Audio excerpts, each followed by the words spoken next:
El repaso del electrocardiograma.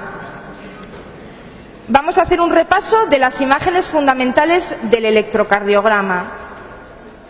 Para ello repasaremos lo que son las derivaciones, las ondas, la frecuencia cardíaca, los espacios del electro, el eje, sus segmentos y los electrocardiogramas característicos de una patología.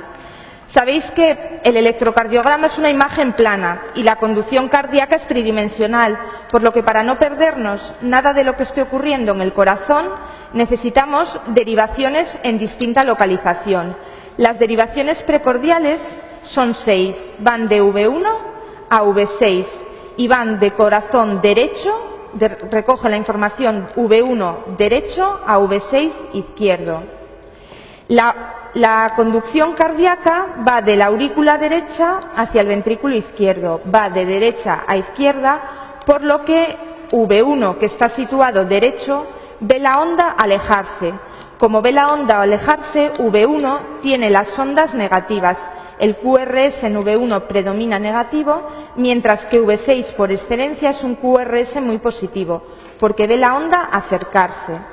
Si tenemos un QRS muy largo en V1, lo que estará creciendo es el corazón derecho.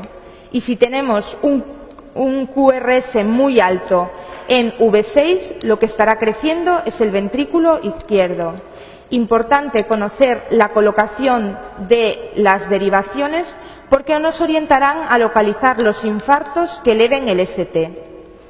Las derivaciones de miembros se localiza AVR en la derecha, la R de right, AVL en la izquierda, L de left. 2, 3 y AVF ven el corazón inferior. Por lo tanto, la elevación del ST en 2, 3 y AVF nos determina que estamos ante un infarto de cara inferior. 1 y AVF nos ayudan a determinar el eje, como veremos a continuación. En V1 y V6 es donde mejor podemos localizar patologías, por lo que si nos diesen un electro con todas las derivaciones, lo primero que habría que visualizar es V1 y V6. Como os decía antes, como V1 es derecho y la onda va de derecha a izquierda, V1 tiene el QRS predominantemente negativo. V6 se localiza en la derecha y como la onda se acerca hacia él, el QRS en V6 predominantemente es positivo. En cuanto a las ondas, el electrocardiograma se caracteriza por tener una onda P que indica la despolarización auricular. La onda P es la primera onda que aparece. El QRS indica la despolarización del ventrículo. La primera onda del QRS es una onda negativa que suele ser muy pequeña, un tamaño casi nunca superior a un cuadradito. Cuando esta Q se marca, se acentúa, probablemente nos indique un infarto pasado. La onda R es la onda más llamativa del electrocardiograma. Del QRS es la más grande y es positiva. Y la onda S es una onda negativa que sucede siempre a una onda R positiva. La onda T indica la repolarización del ventrículo y suele tener una altura ligeramente superior a la onda P y una anchura ligeramente superior a la onda P. La onda P, si está más ancha de lo normal, nos indica que está creciendo la aurícula izquierda. Una onda P ancha, por encima de unos 2-3 cuadraditos, nos indica crecimiento de la aurícula izquierda. Si la onda P crece en altura, más de 2-3 cuadraditos, nos indica crecimiento de la aurícula derecha. Y esto, sobre todo, lo veremos en V1. Por lo tanto, para ver la morfología de la onda P, mejor ir a la derivación V1. Si en V1 vemos la onda P ancha, estaremos ante un crecimiento de la aurícula izquierda. Y si en V1 vemos la onda P alta y normalmente picuda, crecimiento de la aurícula derecha. En cuanto a la frecuencia cardíaca, cada cuadradito pequeño es 1 milímetro y cada milímetro son 0,04 segundos. 5 cuadrados grandes, 1, 2, 3, 4 y 5, es un segundo. Para calcular la frecuencia cardíaca, contamos los QRS que hay en 5 cuadrados grandes y los multiplicamos por 60. Y esa será la frecuencia cardíaca de esa persona. Lo habitual es que en 5 cuadrados grandes tengamos unos 2 electrocardiogramas, 2 latidos. Cuando aparecen extrasístoles, las identificamos por latidos adelantados. Si tenemos un electrocardiograma con un ritmo y de repente aparece un latido que se adelanta, eso será una extrasístole. Si la extrasístole es auricular, el QRS será estrecho. Y si la extrasístole es ventricular, el QRS será ancho. Las extrasístoles más frecuentes son las ventriculares. La extrasístole, aunque se considere una arritmia, suele ser asintomática y no requerir tratamiento. Por lo tanto, suele ser un hallazgo casual en deportistas, en personas jóvenes, cuando alguien se somete al estrés. ¿Por qué decimos que esta extrasístole es ventricular? Porque tiene un QRS ancho. El QRS suele medir menos de 3 cuadraditos pequeños y cuando se ensancha, la extrasístole es ventricular. Y decimos que en este electrocardiograma hay una extrasístole porque a la conducción, que tendría que ser normal, se le adelanta un latido ectópico. Las arritmias sinusales suelen ser taquiarritmias o bradiarritmias. Se dice sinusal si existen después, o mejor dicho, antes de cada QRS, una onda P que conduzca. Onda P que se sigue de QRS, decimos que el ritmo es sinusal. Taquicardia sinusal se determina por mayor frecuencia de latidos de lo que es lo esperable. Y la bradicardia se identifica porque hay una conducción lenta entre los latidos cardíacos. Dentro de las arritmias sinusales, la más frecuente es la taquicardia sinusal, que puede ser desencadenada por situaciones fisiológicas, como es la fiebre, el embarazo, la hipoxia o la disnea. Y estas manifestaciones, en general, las taquicardias no requieren tratamiento, mientras que las bradicardias, cuando se hacen prolongadas o se acompañan de síncopes, suelen requerir un marcapasos. Las taquicardias supraventriculares que más nos suelen preguntar en el MIR y que más han preguntado acompañándose de una imagen en los años en los que cayeron imágenes fueron la fibrilación auricular y el flúter. ¿Cómo las diferenciamos? Las dos tienen dientes de sierra. La fibrilación auricular es arrítmica, por lo tanto son múltiples dientes de sierra aberrantes. El flúter auricular lleva un ritmo, por lo tanto, entre cada QRS siempre hay el mismo número de ondas F. Suelen ser 3 o 2. La conducción suele ser rítmica con un ritmo 2:1, 2 ondas P por cada QRS o 3 ondas P por cada QRS. Es muy fácil identificarlas en los casos clínicos porque vemos el QRS y en medio hay un número constante de ondas P, siempre el mismo. Y ya os digo que de arritmias suelen ser las que más frecuentemente pueden ir acompañadas de una imagen. Fibrilación, dientes de sierra múltiples, flúter, dientes de sierra constantes.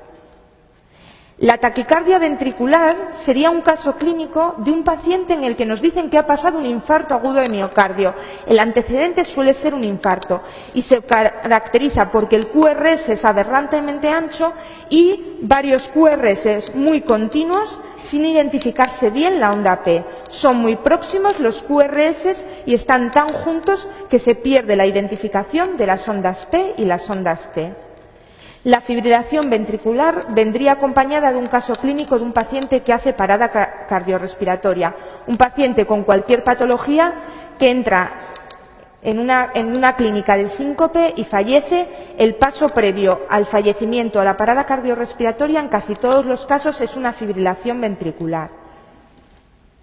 En cuanto a los espacios del electrocardiograma, de la onda P a la onda R, el espacio PR. De la onda Q a la onda T, el espacio QT. Y también hay que conocer el ancho del QRS. De mayor a menor, el QT suele medir 2 cuadrados grandes o lo que es lo mismo 10 milímetros, 10 cuadraditos. El QT debería de medir por debajo de 10 milímetros, de 10 cuadraditos pequeños o 2 cuadrados grandes. El espacio PR debe de medir menos de 5 milímetros, menos de un cuadrado grande, menos de 5 cuadraditos. Y el QRS debe de medir menos de 3 milímetros. QR menos de 5 milímetros, QRS menos de 3 milímetros y QT menos de 10 milímetros. Cuando tenemos un espacio PR menor de 3 milímetros, tendremos una taquicardia o un síndrome de preexcitación. Aunque no conozcamos bien las medidas, se ve claramente porque la onda P se sigue del complejo QRS. Apenas hay un espacio PR. En el caso de un PR largo, casi siempre estaremos ante un bloqueo. Cuando el espacio PR mide más de 5 milímetros, en este caso 10, estaremos ante un bloqueo. Los distintos bloqueos, que es otro de las imágenes que nos pueden incluir en los casos clínicos, son sencillos de identificar si nos quedamos con las ideas claras. El bloqueo de primer grado simplemente es un PR alargado, un PR que tiene más de 5 milímetros, más de un cuadrado grande. Es siempre constante, siempre mide lo mismo. Aquí mide 7 milímetros, 7 cuadraditos, aquí otros 7, aquí otros 7, otros 7. Todo el electrocardiograma, toda la derivación que monitoricemos tendrá una medida constante de PR y será mayor de un cuadrado grande, mayor de 5 cuadraditos. En el de segundo grado tenemos dos tipos. El MOVIT 1 es aquel en el que va alargando, alargando, hasta que de repente deja de conducir. Vemos aquí un PR de 6 milímetros, aquí de 9 y aquí de repente deja de conducir. Alargamiento progresivo del PR hasta que de repente nos encontramos sin QRS. El MOVIT 2 es más grave porque es un PR que es constante. Vemos aquí unos 4 cuadraditos, aquí otros 4, otros 4, otros 4 y de repente, de forma brusca y sin avisar, deja de haber un QRS. MOVIT 1 se va alargando hasta que desaparece el QRS y MOVIT 2 de forma brusca no tenemos QRS. El grado 3 es el más grave. Es una disociación auriculoventricular. La aurícula conduce por su cuenta, se guía por un marcapasos y el ventrículo por otro. Por lo tanto, cada onda P no siempre se sigue de un QRS y se caracteriza porque es muy larga, es decir, hay una frecuencia cardíaca muy disminuida. Vemos que todos los espacios están alargados y además los QRS suelen ser anómalos, bien anchos, bien estrechos, bien con ondas aberrantes, pero no es un QRS normal. QRS anormales con conducciones excesivamente lentas, bloqueo de tercer grado con disociación auriculoventricular. El QRS ancho, mayor de 3 milímetros, nos suele indicar bloqueo de rama. El bloqueo de rama, que nos han preguntado hasta 6 veces en los últimos MIRES, es el bloqueo de rama izquierda, que tiene una morfología característica en M, como veremos a continuación. Para saber ante qué bloqueo estamos, vamos a buscar la polaridad del QRS en V1. Igual que os decía que para ver la alteración de la onda P lo hacemos en V1, una P ancha crece la aurícula izquierda, una P alta y picuda crece la aurícula derecha. Para ver las aberraciones en los bloqueos de rama vamos a V1. Si en V1 el QRS está ensanchado a costa de una onda positiva, estará bloqueada la rama derecha. Y si en V1 la onda que es ancha, el QRS está ensanchado a costa de una onda negativa, el bloqueo será izquierdo. Pero además, en el bloqueo izquierdo, lo que se produce es que el corazón intenta transmitir a través de un haz, pero como se bloquea, lo hace a través de otro. ¿Qué tenemos en V6, que es hacia donde se dirige la conducción ventricular? Primero se intenta transmitir la onda por una rama. Como esa rama se bloquea, tenemos una segunda rama. Por eso, la morfología del QRS en bloqueo de rama izquierda es muy característica en V6. Tenemos una R, R', y nos lo suelen dar en los casos clínicos. Nos dicen, en el electrocardiograma de un paciente se detecta un QRS característico con R', doble onda positiva, morfología en M, si lo vemos en V6, es bloqueo de la rama izquierda. En cuanto al eje cardíaco, lo calculamos a través de AVF, hacia abajo, la derivación 1 hacia la izquierda. Mirad, en 1, si el QRS es positivo, iría hacia este lado, si es negativo, hacia este otro. En AVF, si el QRS es positivo, iría hacia abajo, si es negativo, hacia arriba. Normalmente, en la derivación 1 y en la derivación AVF, el QRS es positivo y por eso el eje fisiológico está en entre menos 30 y más 100 grados. Lo habitual es que se sitúe en esta localización. Por lo tanto, con ondas positivas en 1 y en AVF. Si el eje es más negativo que menos 30, es de menos 60, menos 90, menos 100, el eje está desviado hacia la izquierda. Y si es más positivo de más 100, más 120, más 180, el eje estará desviado hacia la derecha. En cuanto a los segmentos del electrocardiograma, el único que debemos de dominar es el ST. Un ST ascendido nos habla de un escasez y nos permite localizar la lesión, la corriente subepicárdica. Por eso es muy sencillo identificar un infarto, porque si nos dan todas las derivaciones, buscaremos la elevación de ST. En aquellas derivaciones que esté elevado es donde tenemos que localizar el infarto. Si ST, en vez de elevarse, desciende, el escasez no nos localiza la lesión. Será un daño difuso, será una oclusión incompleta, habrá circulación colateral que supla y no podremos localizar. Estaremos ante una angina. El infarto con onda Q característica a los pocos minutos produce una elevación del ST. Por eso, si nos dan la clínica de un paciente que acude al servicio de urgencias con dolor precordial y le hacen un electro, lo que tendremos que buscar es la elevación del ST, porque en los primeros minutos del infarto es lo que vemos. Posteriormente, el ST va descendiendo y se sigue de una inversión de la onda T acompañado de un descenso de la onda Q.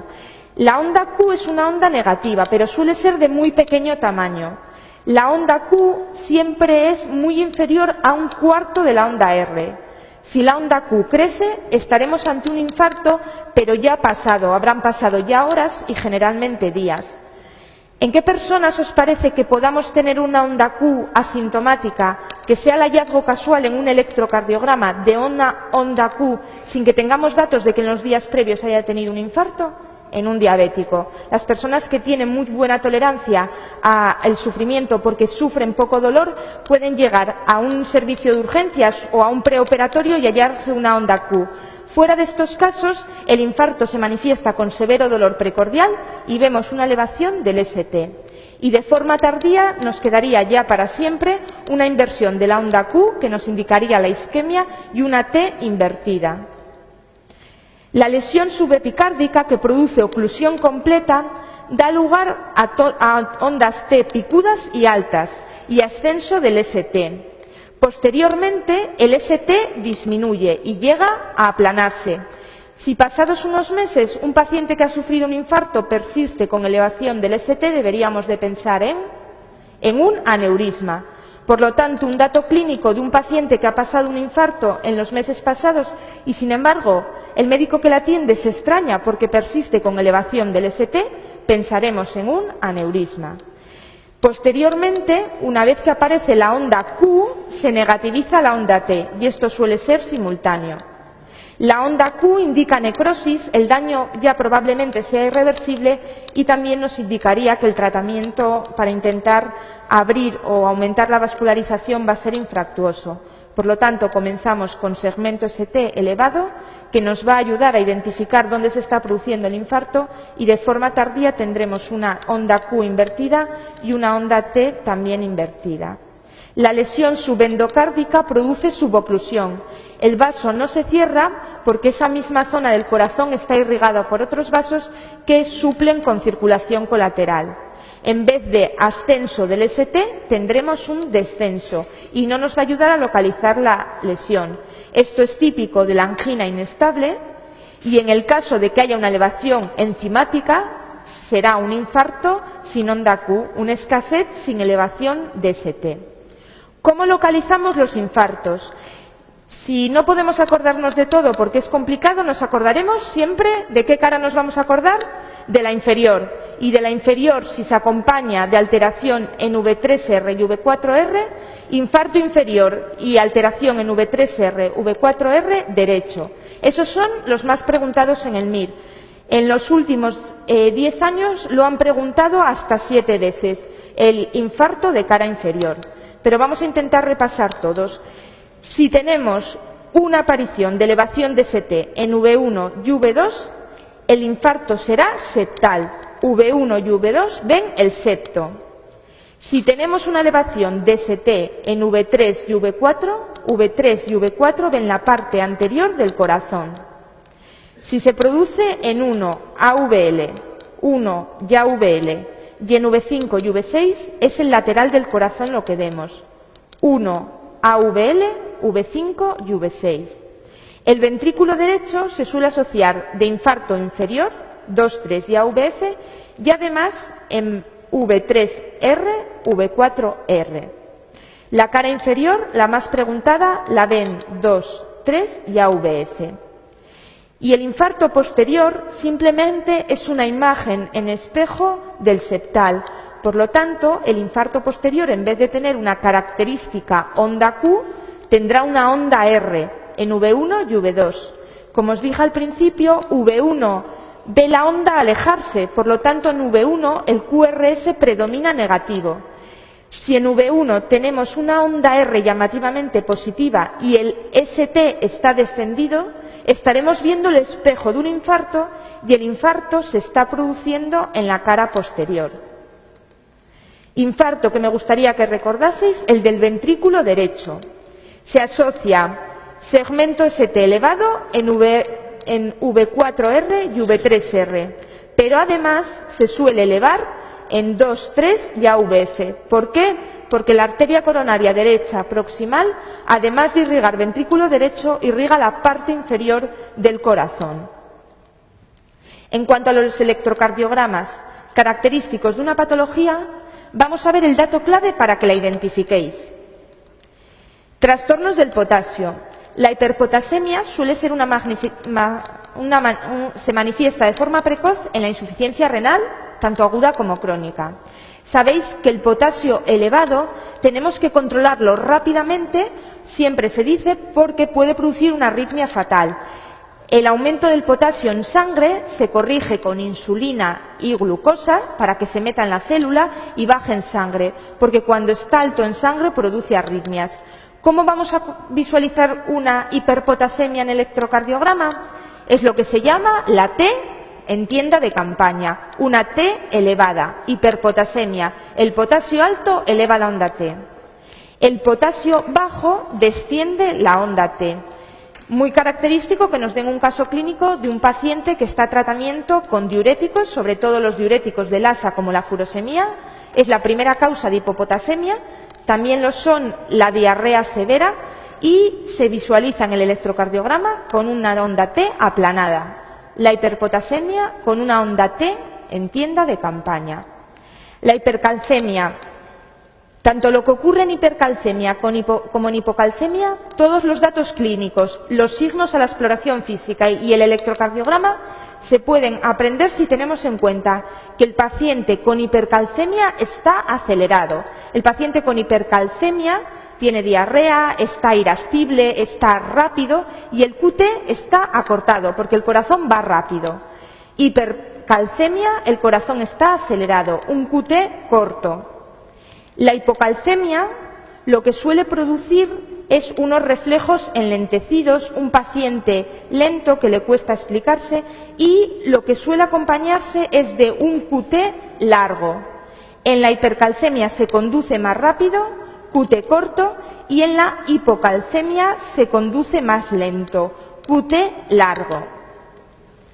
En la intoxicación digital nos darán el caso de un paciente probablemente con una insuficiencia cardíaca o con una fibrilación que está a tratamiento con digital y que ha comenzado con clínica de náuseas, de dolor abdominal. Lo primero que ocurre en la intoxicación por digoxina son alteraciones gastrointestinales.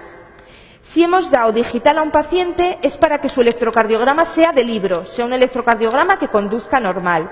Si un paciente a tratamiento con digital nos dan un electrocardiograma en el que vemos extrasístoles, en el que vemos bloqueos de la conducción, ondas P que no conducen, cuando encontremos bien extrasístoles, bien bloqueos, bien taquicardias en un paciente con intoxicación digital y habitualmente en un mismo electro dos de ellas, por ejemplo, una taquicardia y bloqueos, lo más probable es que se deba a una intoxicación por digital. La pericarditis, siempre para diferenciarla del infarto, la anamnesis en el paciente. El paciente con pericarditis suele contar un cuadro catarral con fiebre. En los últimos 5 meses sabéis que lo han preguntado 3 veces y siempre el paciente acababa de pasar por fiebre y gripe.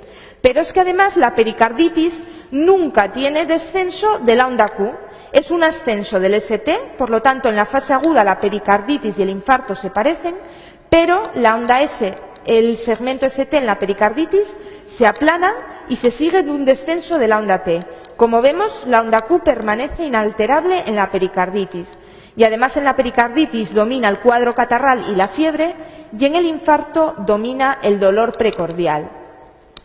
Y por último, como última enfermedad en la que es muy característico el electrocardiograma, en el taponamiento pericárdico. Siempre que haya derrame pericárdico, el corazón conduce mal, las derivaciones no captan y se ven ondas muy disminuidas de voltaje.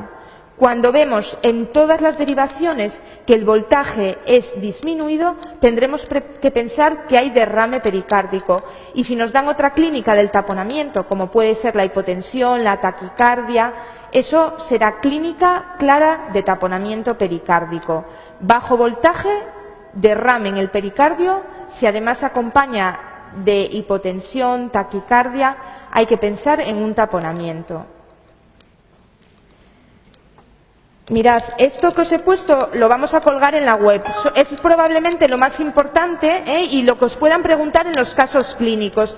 Acordaos siempre que os darán algún dato en la anamnesis y el electrocardiograma será un apoyo. Pero sí que es importante que recordéis el infarto, solo buscad ST elevados y en la derivación que lo encontréis es donde está el infarto. Sobre todo será infarto inferior y derecho.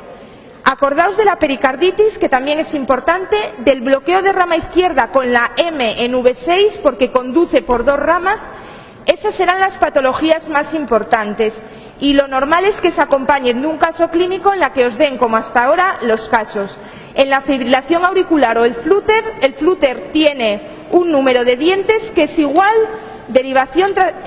conducción tras conducción, mientras que en la fibrilación auricular los dientes de sierra son muy abundantes. Y un caso típico sería que os dijesen que un paciente acude a operarse, que eso nos lo han preguntado varias veces a los especialistas que hemos accedido en los últimos años a la especialidad. Eran casos clínicos en los que nos decían que un paciente asintomático acudía a operarse y salía este electrocardiograma. Normalmente es un flúter o una fibrilación auricular. Y te dicen cómo lo tratarías. ¿Cuál es el tratamiento de la fibrilación auricular? Lo primero que hay que hacer, ¿sabéis qué es? Dar anticoagulación, ¿vale? Entonces, en las respuestas os ponen un caso clínico de un paciente que acude a cirugía sin clínica. Sabéis que la fibrilación a veces no da clínica. ¿Qué harías con este paciente? Se ve el electrocardiograma, se ven los dientes de sierra y el tratamiento, como sabéis que están preguntando mucho últimamente, es la anticoagulación. Como probablemente ya no vuelva a hablar con vosotros,